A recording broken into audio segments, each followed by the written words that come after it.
On reçoit aujourd'hui Hugues Moreau sur une question bien précise, Jeanne d'Arc. Il y a beaucoup de gens qui ont écrit sur Jeanne d'Arc et c'est un regard nouveau.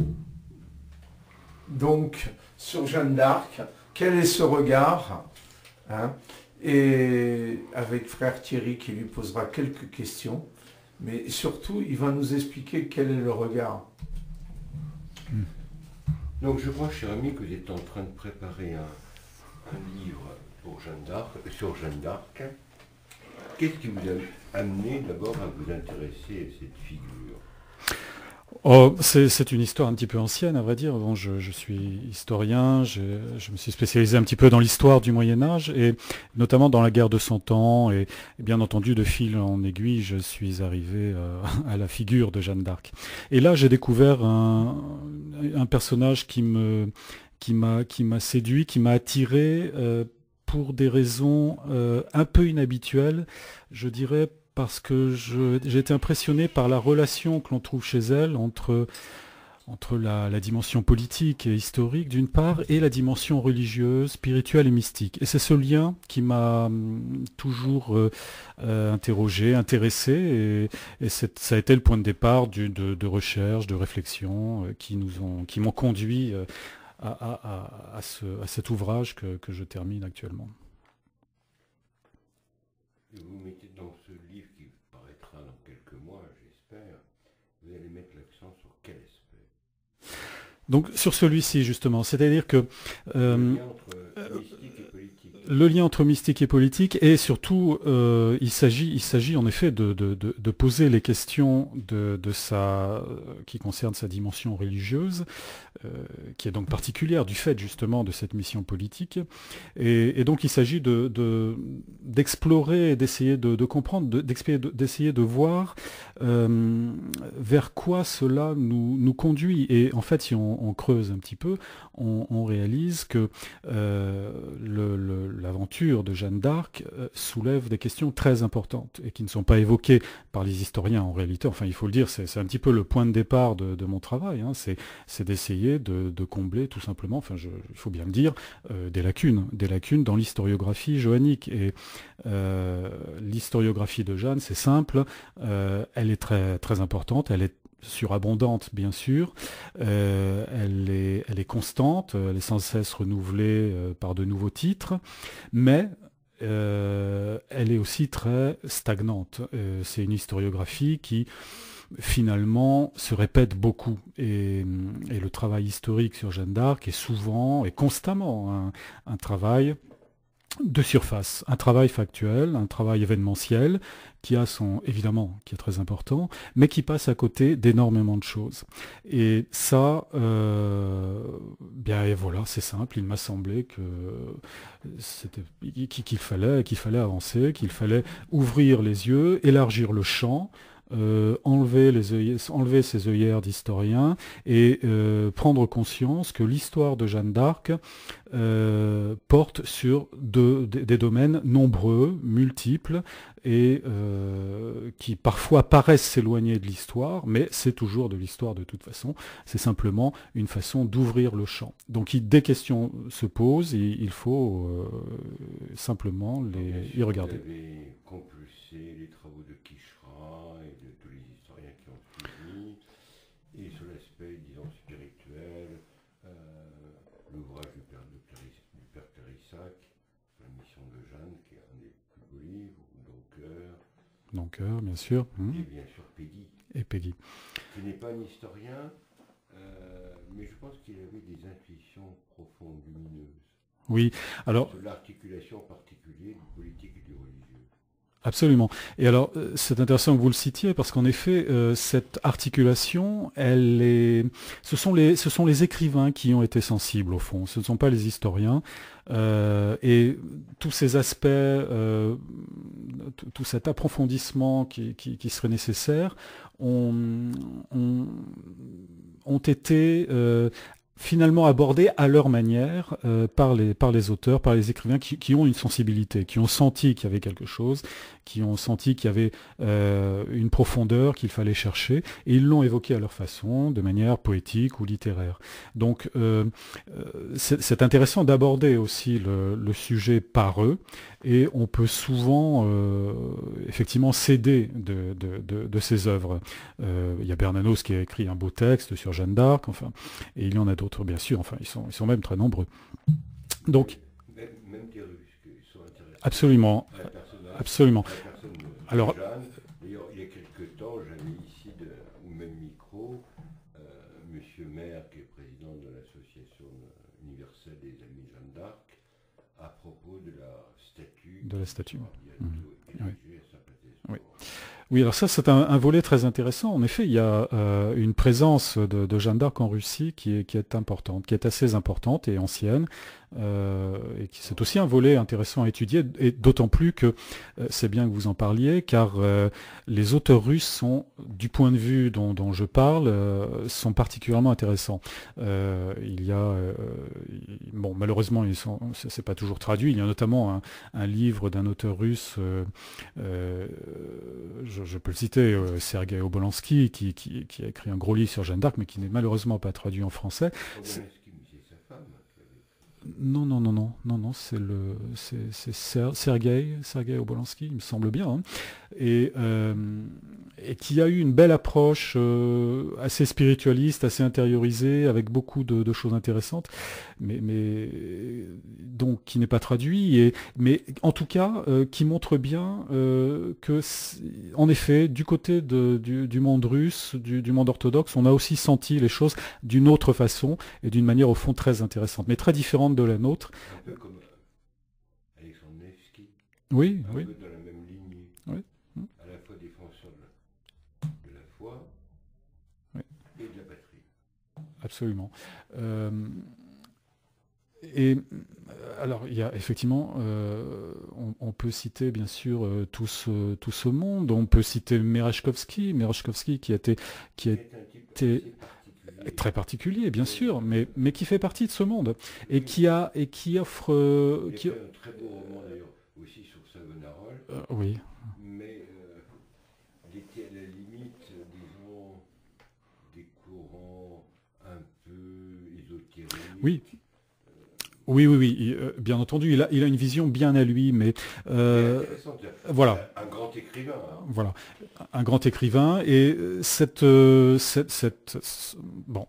trait dont vous venez de parler est bien réel, mais pour autant, il apporte des choses, et moi, il me semble, enfin, je reviens sur ce que je disais tout à l'heure sur ma démarche, il me semble qu'il est important de prendre en compte tous ces gens qui ont réellement ouvert le champ. Et bien entendu, il faut faire le tri, il ne s'agit pas de partir dans toutes les directions, mais ils sont très intéressants au regard de ce qui s'est produit en France, où l'historiographie française est restée, pour Jeanne, hein, je parle toujours de Jeanne, est restée finalement d'un rationalisme bien français qui a finalement fermé les portes, qui a réduit beaucoup de choses, qui a réduit le sujet, tout simplement, hein, parce que bon, on connaît l'histoire du monde intellectuel français depuis le 19e siècle à nos jours, donc cet univers-là, c'est... Vous n'avez aucun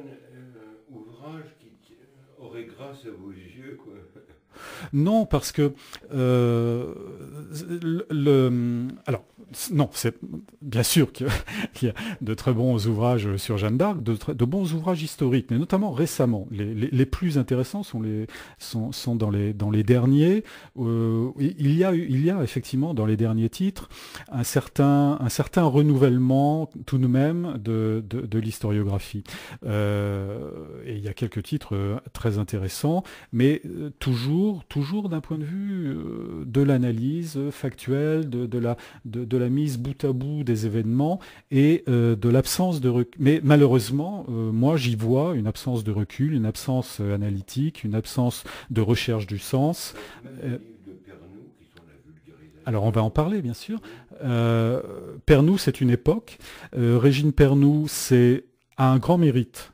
c'est d'avoir parlé de Jeanne d'Arc à une époque où, en France, on ne voulait surtout pas, le monde intellectuel et universitaire ne voulait surtout pas en entendre parler, c'est-à-dire après la guerre dans les années 50, 60 et 70. Elle était la seule quasiment à en parler, et ses livres sont bien, mais ils sont intéressants, ce sont des livres qui offrent une approche assez facile et sérieuse.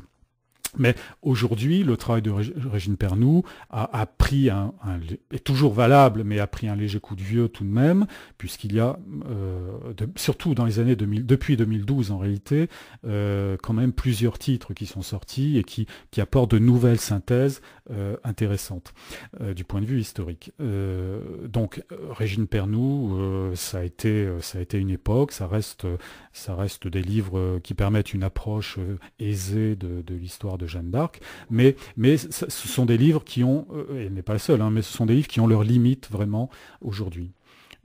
Un petit peu après, il y avait une somme sur Jeanne d'Arc d'un certain Borromée. Je ne sais pas si vous voyez. Non, ou alors je confonds avec autre chose. Borromée me dit quelque chose. Non, il a écrit un énorme volume qui est une somme sur Jeanne d'Arc. Récemment ?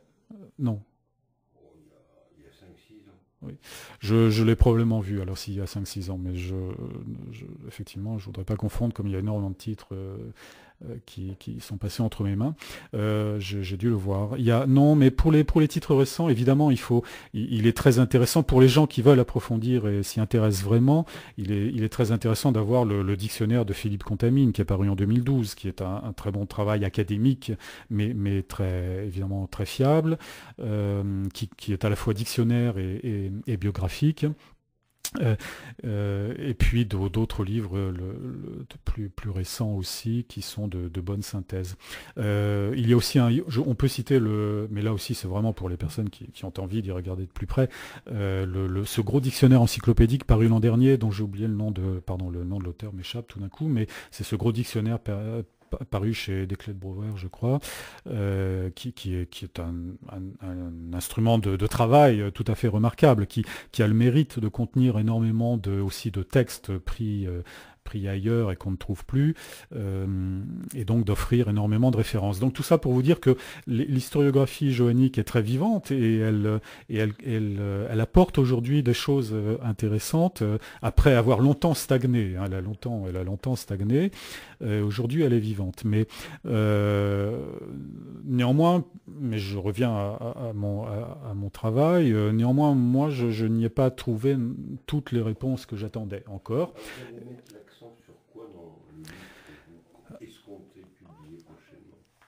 Alors, il y a un problème vraiment d'approche à l'égard du personnage de Jeanne d'Arc, et on le voit bien d'ailleurs chez les historiens qui reconnaissent qu'il y a un mystère au fond, qu'il y a un pan quand même qui leur échappe, il y a un mystère finalement, et là, en général l'historien honnête le reconnaît, il dit là je m'arrête, je ne sais plus, je vois pas comment cette histoire a pu avoir lieu, bien sûr je vois d'où elle vient, je vois que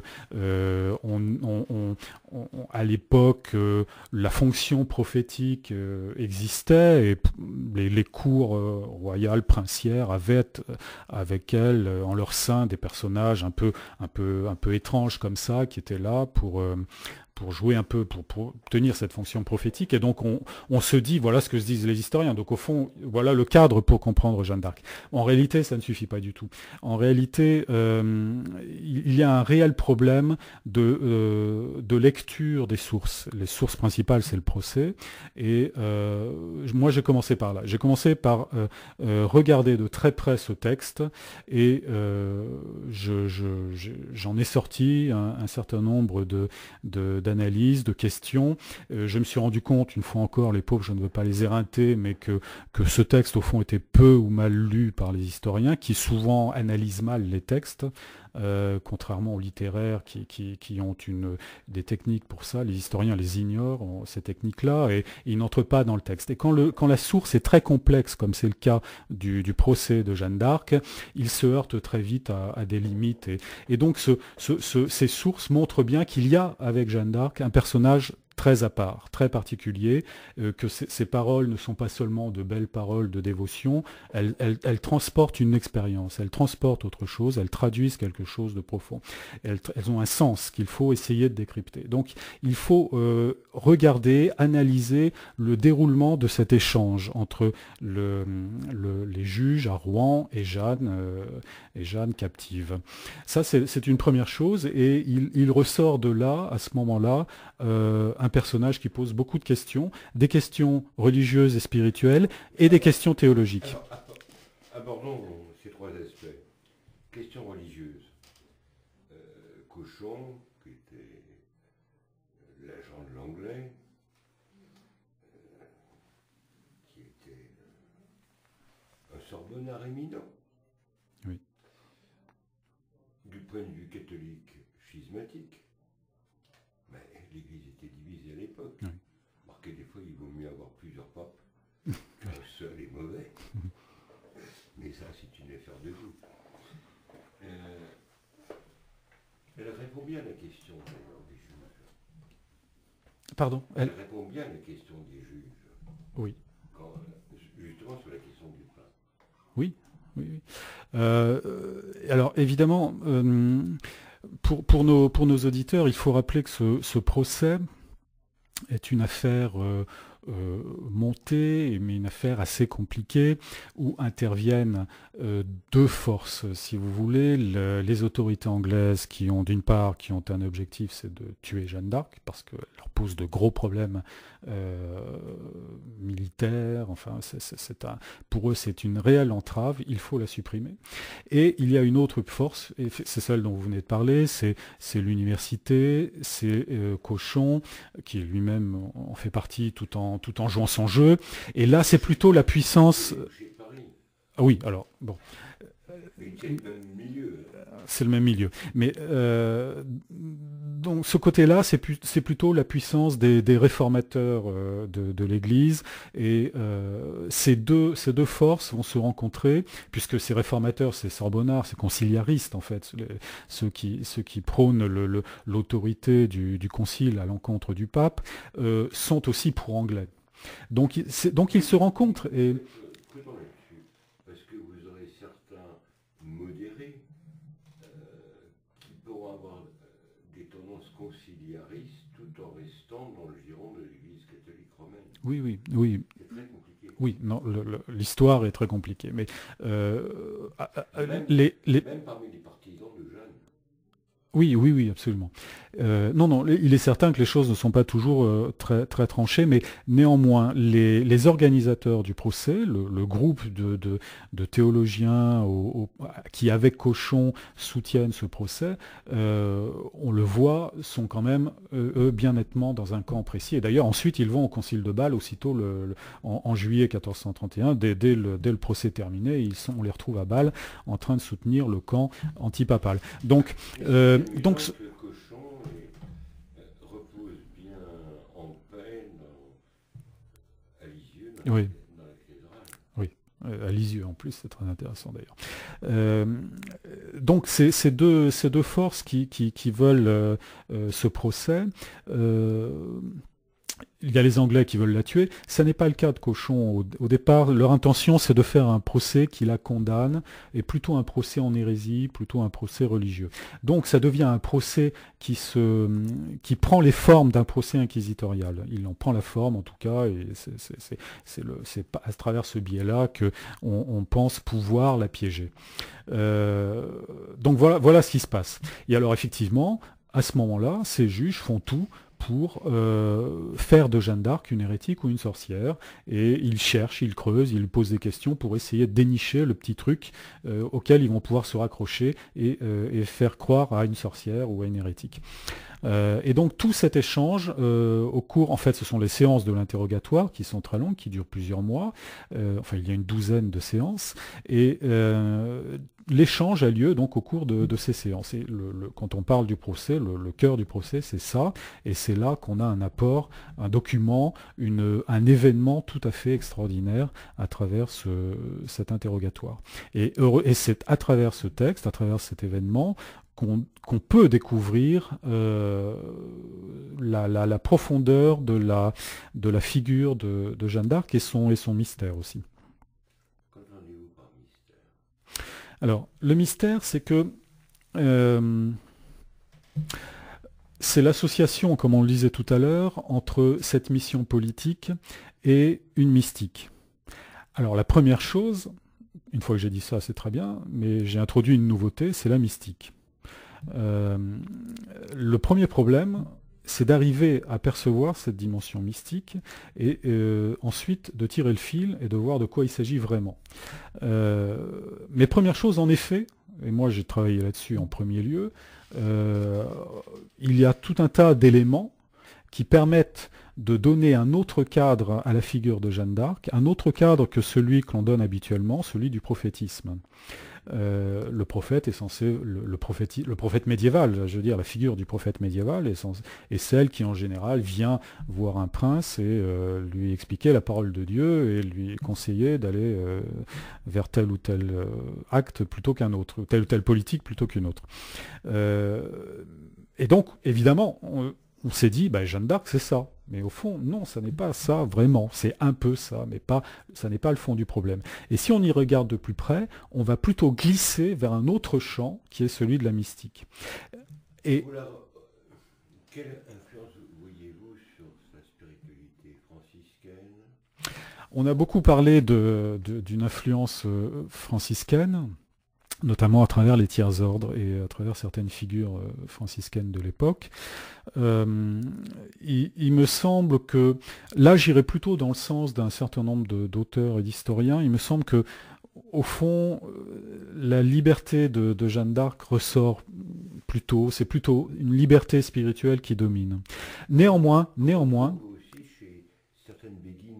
voilà, c'est ce que j'allais dire, absolument. C'est ce que j'allais dire. Néanmoins, il y a plusieurs traits qui font penser à différentes choses, et notamment, moi je me suis orienté vers ce que vous venez de dire, vers les figures des béguines, ou d'autres figures proches, semblables aux béguines. Mais il y a d'autres traits aussi chez elle, qui semblent ressortir, sur lesquels on a peu d'éléments, c'est assez ténu, mais d'autres traits qui laissent penser quand même qu'elle intègre des éléments de l'époque, la dévotion au nom de Jésus par exemple. Vous parliez des franciscains, elle est développée dans ce cadre-là. Il me semble quelque chose comme ça apparaît chez elle. Donc il est possible qu'à travers elle passent plusieurs courants ou types de dévotion. Mais pour moi, l'élément principal, c'est plutôt ce que vous venez de dire, c'est-à-dire l'image d'une liberté qui ressemble à celle des béguines. Elle est assez proche de l'Alsace. Oui, effectivement, ce sont des régions où ces courants étaient importants. Donc, des béguines, des recluses, des ermites, voilà. qui étaient à l'époque très connus en Alsace. Oui, c'était très connu, c'est un aspect d'ailleurs de la religiosité médiévale qui n'est pas suffisamment évoqué dans l'histoire du Moyen-Âge. Ces béguines pouvaient être d'influence cistercienne, d'autres bénédictines, Oui. d'autres franciscaines. Oui.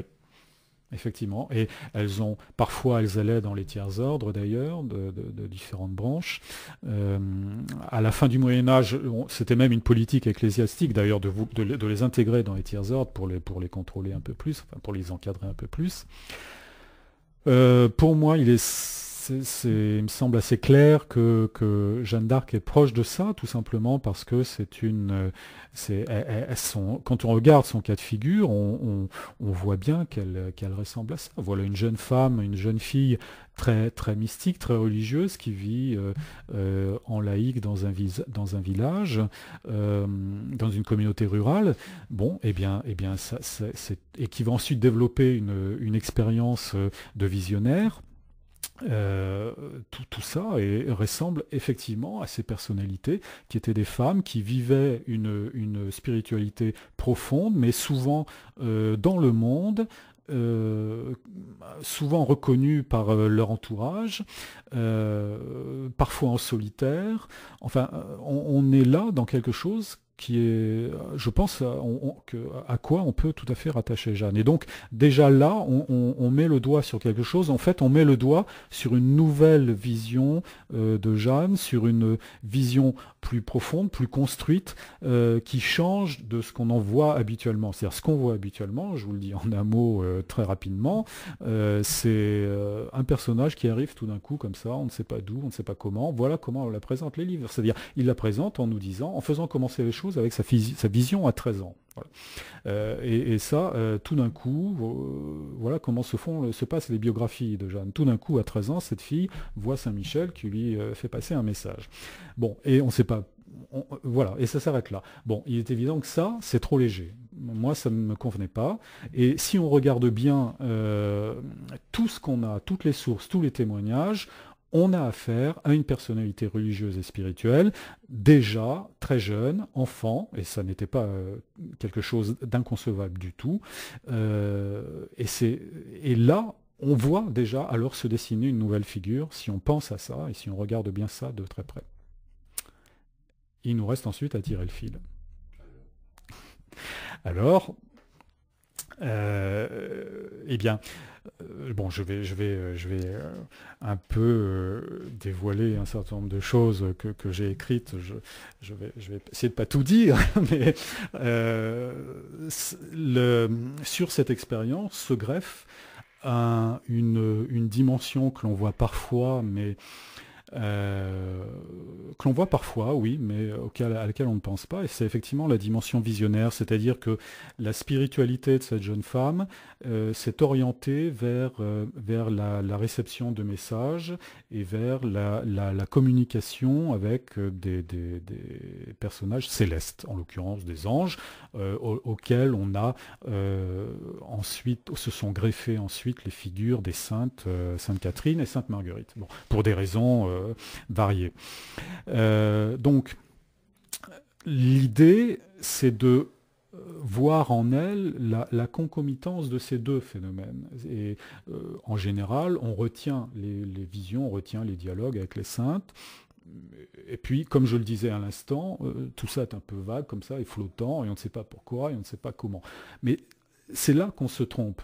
Quand au Moyen-Âge, ce genre de phénomène se produit, ça se produit avec une figure particulière, telle que je viens de l'expliquer.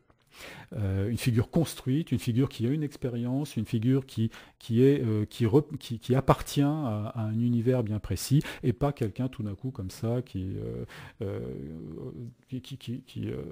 parle de messages de manière tout à fait abstraite.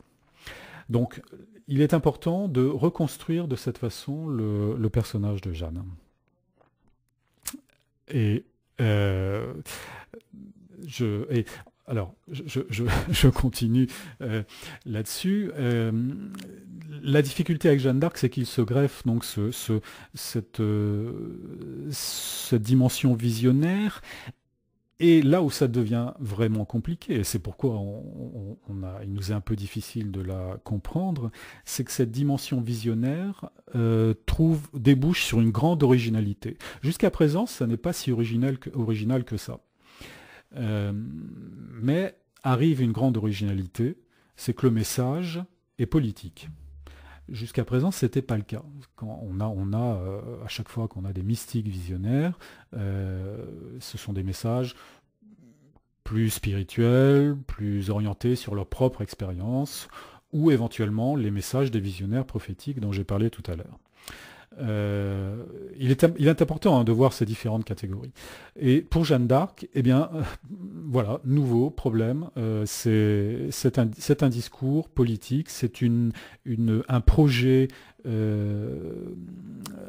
politique et une injonction à s'engager dans une démarche tout à fait inhabituelle.